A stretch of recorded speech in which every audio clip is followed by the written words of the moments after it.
Okay guys, welcome to part 2 of the Howard the Duck series. I am going to be talking about his powers, fun facts, and then I'm going to be doing my power expansion to where we kind of explore what we can do with the character. I have some great ideas. I'm excited to share them with you. Before I get into it, you can catch me every Tuesday and Thursday on Outworld Fleet Radio, which is www.un-conventional.com/radio. They play me throughout the day every Tuesday and Thursday. I upload new videos on YouTube. Right now, this is the part 2 of the Howard the Duck series, so this will probably be on a Thursday, but I normally upload, let's plan for every Tuesday and Thursday. You can also catch me on Twitter and Instagram under superherodeepdive, and I use the hashtag superherodeepdive, and you can email me directly at b4itall, so b4itall at yahoo.com. Anyways, let's check this out and get into it. Okay, so let's talk about his powers. What are Howard's powers? This is crazy. Okay, he's a master of quack fu. And he has also shown some degree of mystic talent in the past, to the point that Stephen Strange taught some spells to Howard and even offered to train him, but Howard declined. Now, during his time as Iron Duck, he had an armored suit which granted him superhuman strength and durability. He had foot-mounted leaping coils, a chest-mounted searchlight, and flamethrowers in both arms. So he's got quite a good power set, right? It's kind of crazy.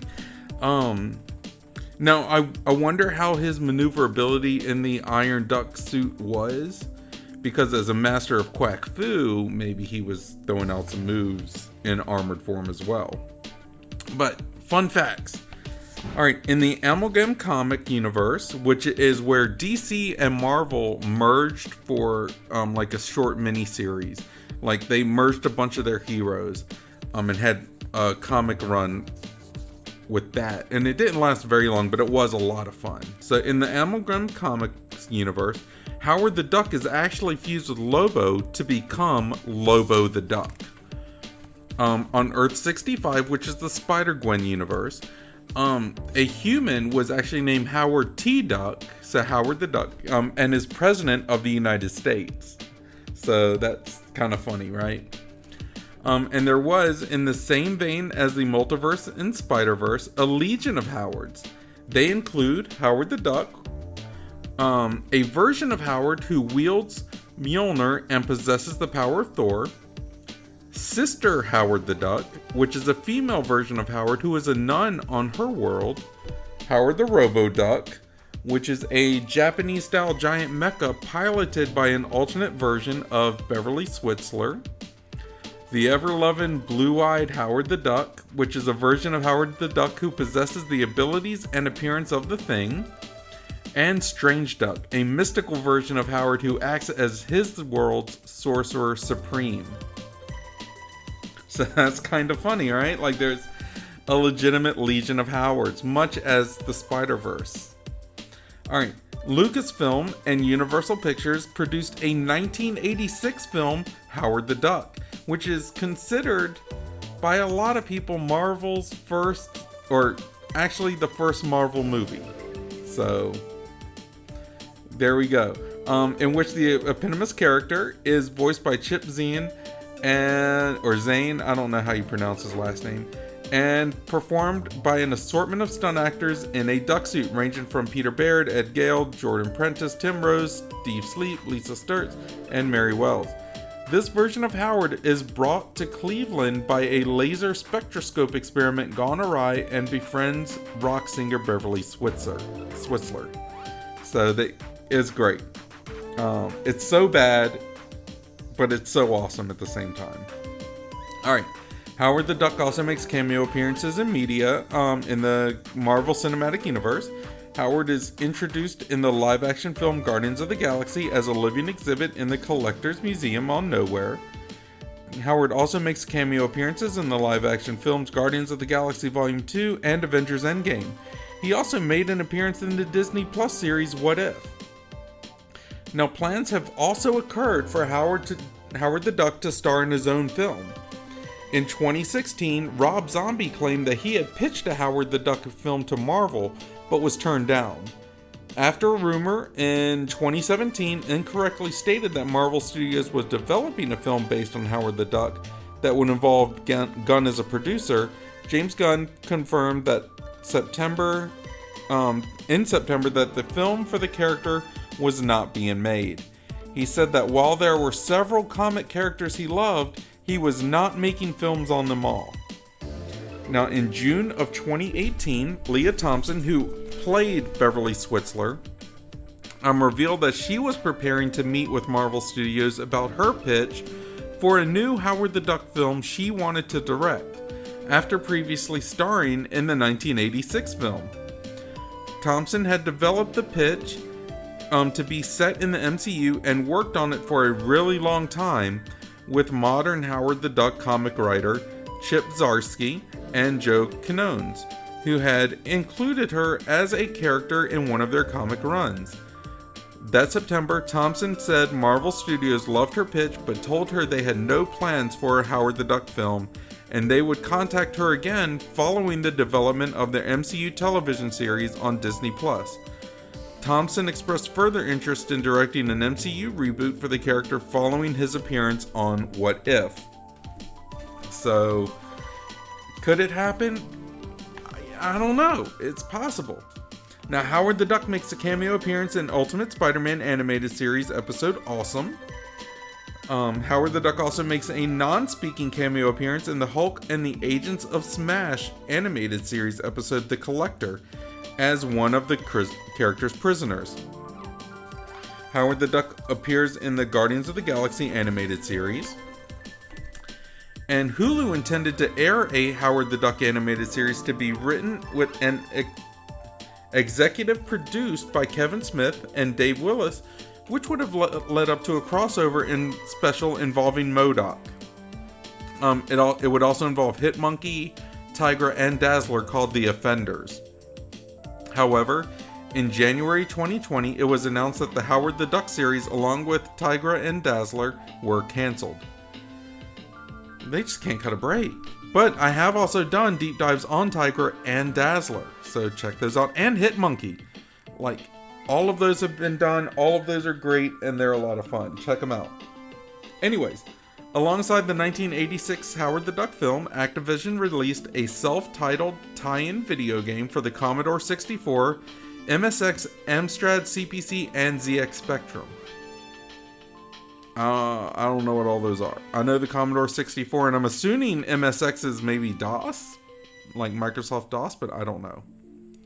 Alright, Howard the Duck appears as an ability card in the crossover game Ultimate Marvel vs. Capcom.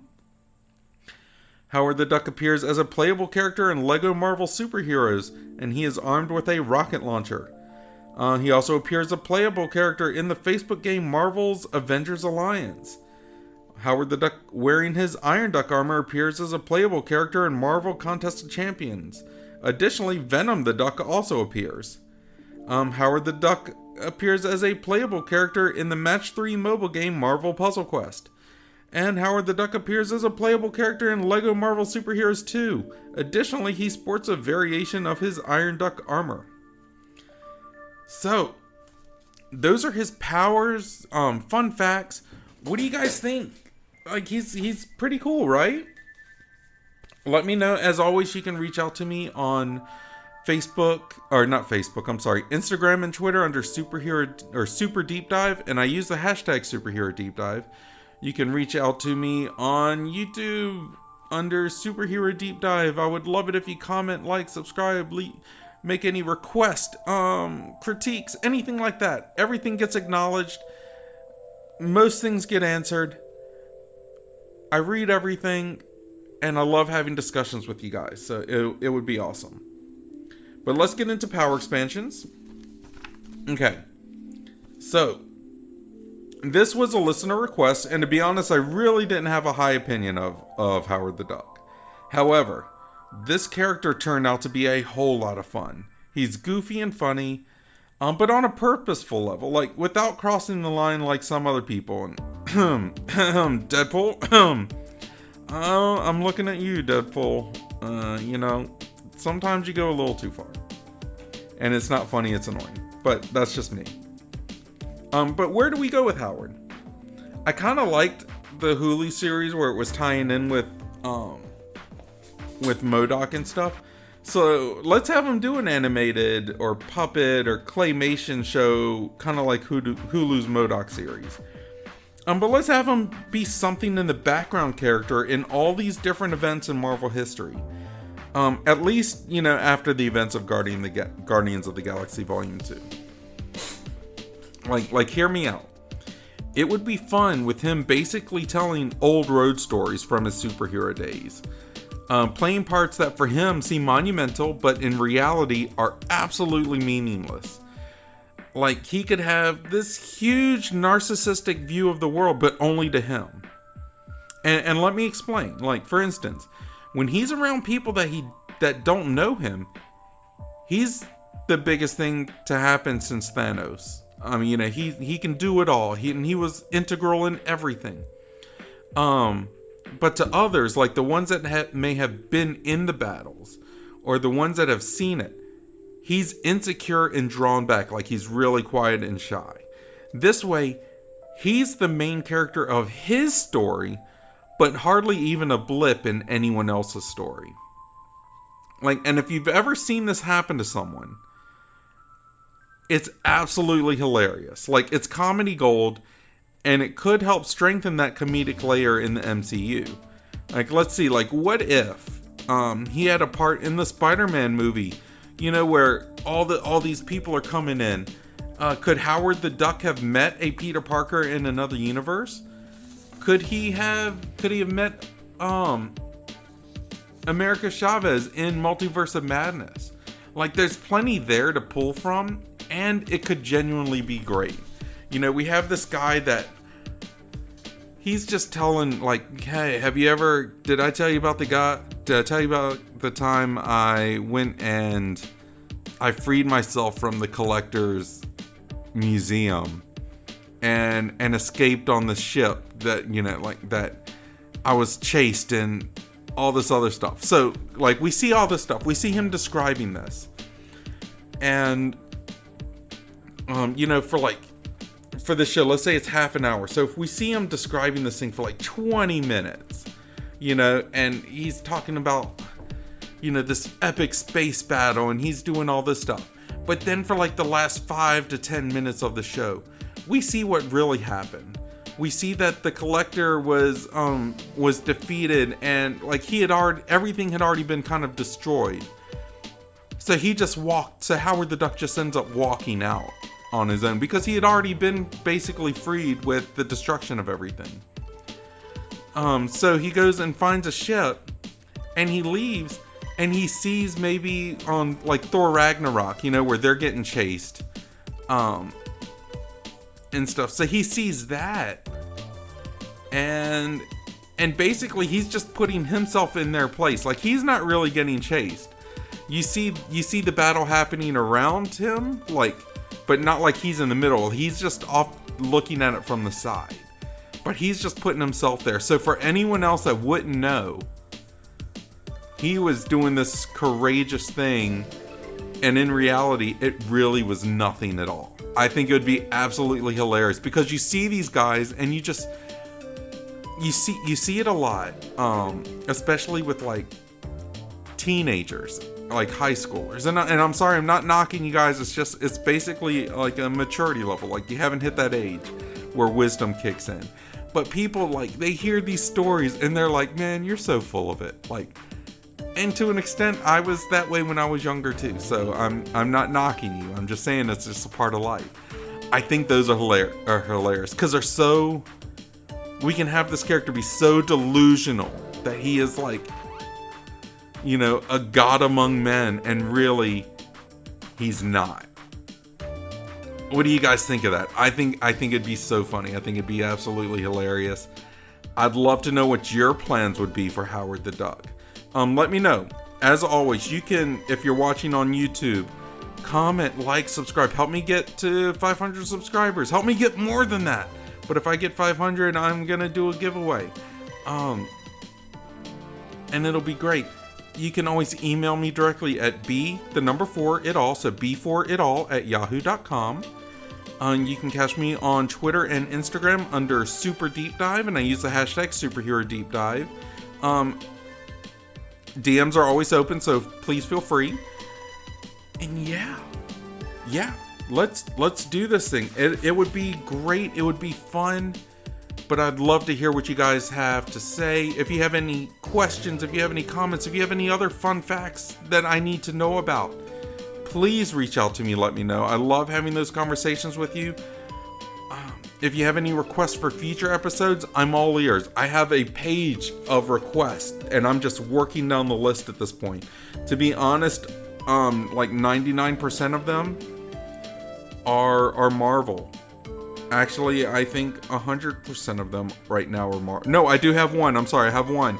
That's DC. But I have a lot of Marvel. So I'd love to explore something other than Marvel, because right now everything is kind of centering around the Marvel Cinematic Universe. But let's see where we go, right? We're on this journey together.